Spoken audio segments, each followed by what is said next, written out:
Ụlọ a mara mma. This house is beautiful. Ndewo. This is Yvonne and welcome to Learn Igbo Now Challenge, where our mission is to help you get fluent in Igbo language. The lesson for today is titled Ụlọ a mara mma. This house is beautiful, and it's a dialogue between two people. Ready? Let's begin, ka anyị bido. Before we start, we're going to look at 5 key words that we'll learn from this dialogue. And these words are oche ndabere, sofa or couch. Oche ndabere m na-acha mmemme. My sofa is red in color. Oche ndabere, sofa or couch. Nhiwe isi, pillow.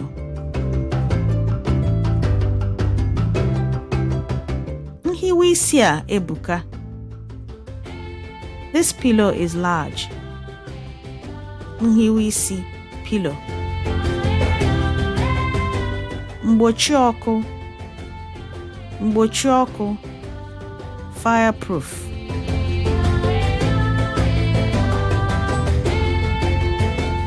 Ihe niile ejiri rụọ ụlọ a bụ mgbochi ọkụ. Everything used to build this house is fireproof. Mgbochi ọkụ, fireproof. Ekwu, cooker or stove. Azụtara m ekwu ọhụụ. I bought a new cooker. Ekwu, cooker or stove. Ịnọdụ ala, the verb to sit. Ị chọrọ ịnọdụ ala? Do you want to sit down? Ịnọdụ ala, the verb to sit. Now the conversation starts.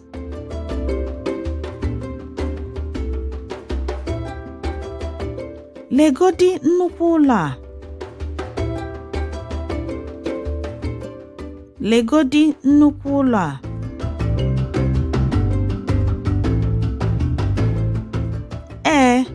O nwere ọtụtụ ọnụ ụlọ. O nwere ọtụtụ ọnụ ụlọ.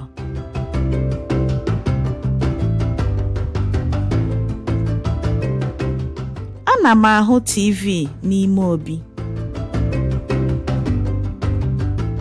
Ana m ahụ TV n'ime obi.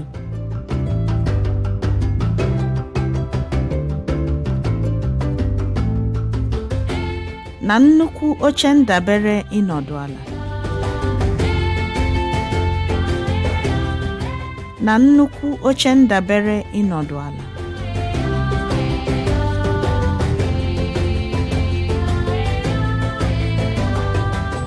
Usekwu nwere ekwu n'igbe oyi. Usekwu nwere ekwu n'igbe oyi.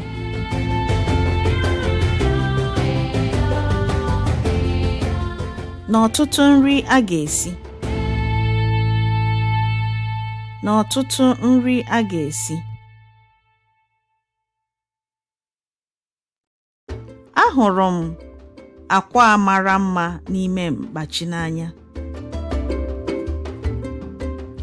Ahụrụ m akwa mara mma n'ime mkpachi n'anya.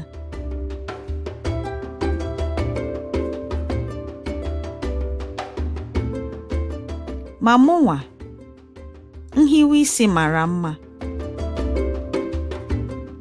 Ma mụnwa, nhiwe isi mara mma.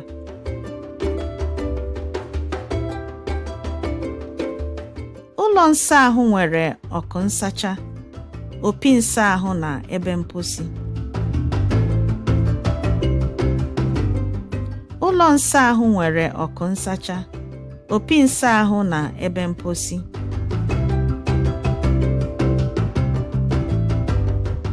Nke ahụ ziri ezi, ọ dị ezigbo ọcha. Nke ahụ ziri ezi, ọ dị ezigbo ọcha.